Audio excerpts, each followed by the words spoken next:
Hello everyone, welcome to this new videos of my authority series. In today's video we are talking about self-projected authority, so your G center or center of the self is defined and all the other centers below, so the emotional solar plexus, the sacral center, the splenic center and the ego center are undefined or open. So here it gets really tricky because you have an openness in very dominant areas of life. For example, emotions. How dominant are emotions? Or our physical body, our health, our physical body awareness. How much of our perception of reality is fueled by those two energies alone? We have all the motor centers undefined in your chart. That means you must be a projector. That means that you might not be as power driven as other people. You don't have that internal access to this pushing energy, and that is great. As we are conditioned to be very performance oriented, we tend to think that not having much working energy is bad. But we need people like you to dive deep, to rather observe and understand the systems, find the mistakes and transcend dynamics.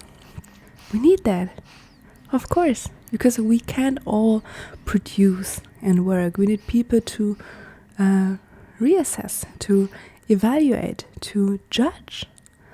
So you're in that areas, but that receptiveness to that strong energies makes it sometimes hard to hear your own inner voice, because you can see very deep. You can see a person and you can almost look at the depth of their soul very quick.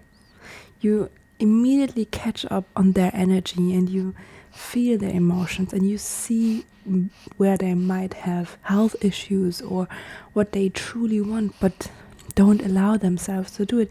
You can see all of that, but with all the information of the other person, you can lose yourself.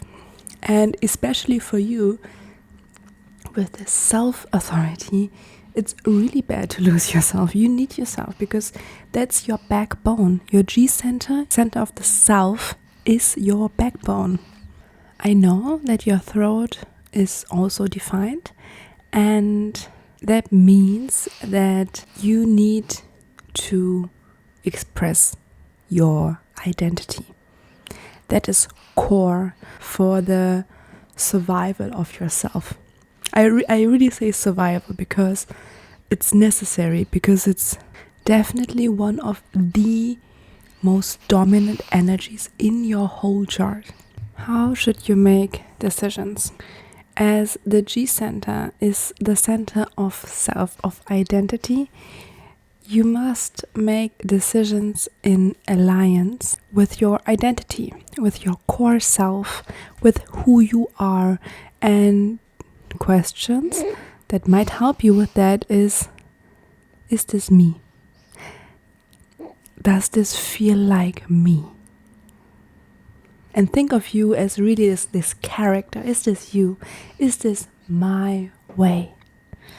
The decision-making process will look a lot like the sounding board authority. That video comes next week, where it's about talking to another person, because your G center is connected to the throat. You need to talk it out.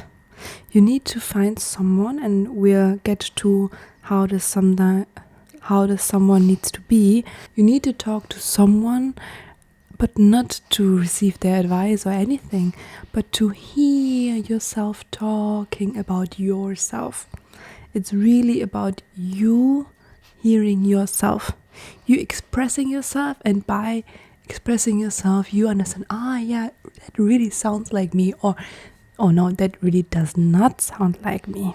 I'm currently editing the authority videos, and I completely forgot to tell you why I'm doing all of that, because I am creating a program called Clouded, and this program is a multimedia program where I put all my love in, and it's about breaking free from your mind. And I thought it would be a fun idea to market that program by giving you the second step of the progress already. So the first step is that you decondition your mind and you learn about your thinking patterns and how to escape your monkey mind. And the second step would be that you learn to listen to your authority. I'm currently creating it, so if it's there, you can purchase it. I will put a link into the comments, but just that you know, this will be coming soon. You should have this inner clarity without pressure. You should feel this inner clarity of, yes, this is me, this feels like me, this is my kind of main character behavior. And it should not be influenced by who your parents wanted you to be, who your spouse wants you to be, who your friends and your work people wants you to be. That should be things that we are not interested in. And I know it's hard, but it's worth it. So let's go into the process of talking to someone that you chose to find your clarity, your inner clarity about identity with.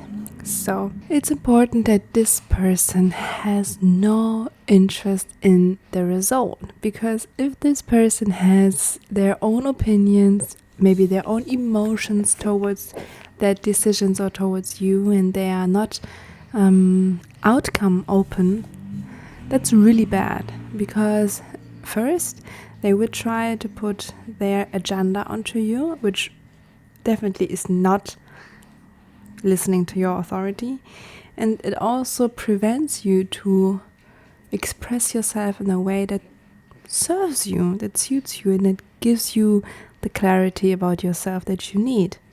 This other person should also not be interpreting and judging, evaluating what you're saying. They're really just there to listen and to witness, because it's your process.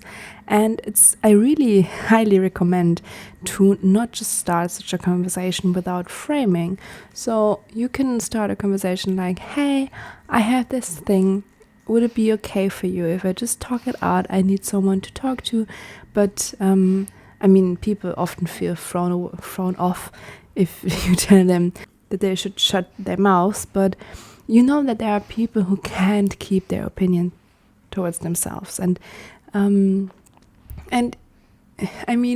example, if you have a friend that you can talk to, even if they have opinions, sometimes it's very important to listen to other people's opinions, to have the contrast and see, okay, that's your point of view, that's your perspective, that's interesting.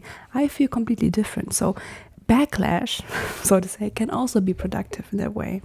But you need to be sovereign in the process. So the ideal process would be someone that is outcome open, that is non-judgmental, that is really present with you and allows you to also be your best self in front of them, because we're always calibrating each other's energy. So you should talk to someone maybe that you actually look up to, or someone whose energy feels nice and exciting and great for you.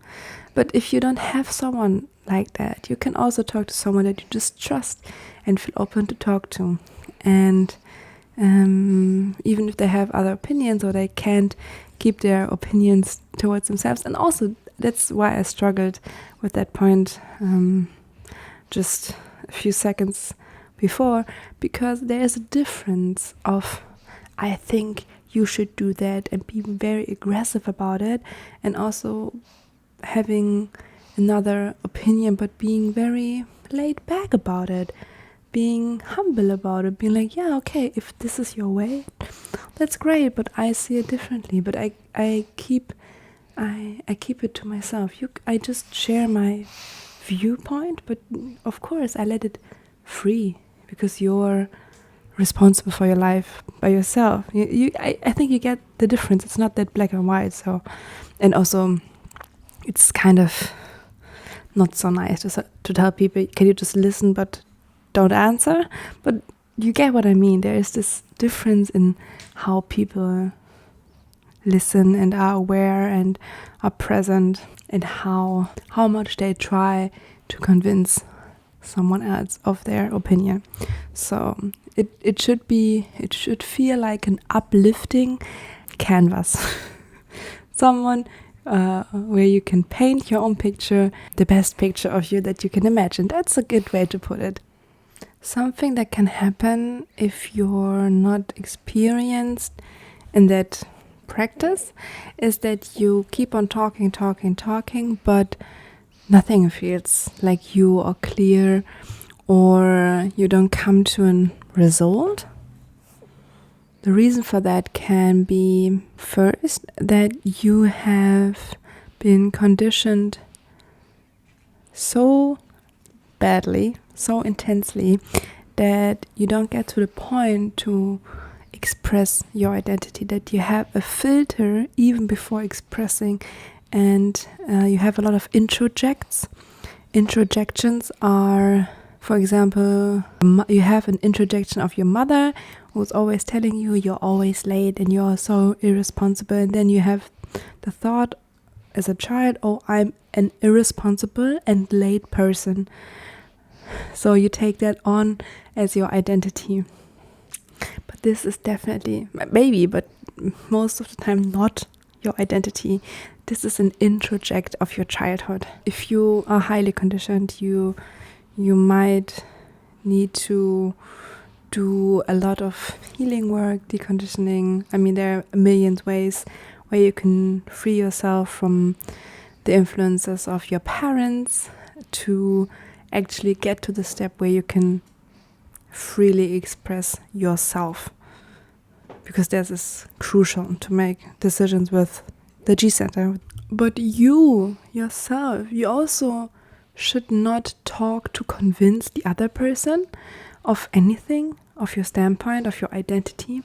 The talking should be an exploration. That is important.